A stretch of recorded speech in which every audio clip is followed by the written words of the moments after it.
श्रियकान्ताय कल्याणनिधये निधयेतिनां श्रीवेङ्कटनिवासाय श्रीनिवासाय मङ्गलम्।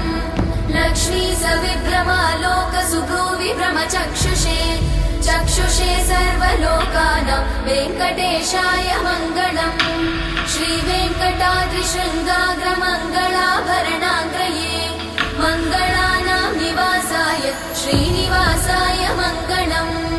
सर्वावयव सौन्दर्य सम्पदा सर्वचेतसां सदा सम्मोहनायास्तु वेङ्कटेशाय मङ्गलम्। नित्याय निरवध्याय सत्यानन्दचिदात्मने सर्वान्तरात्मने श्रीमद् वेङ्कटेशाय मङ्गलम्।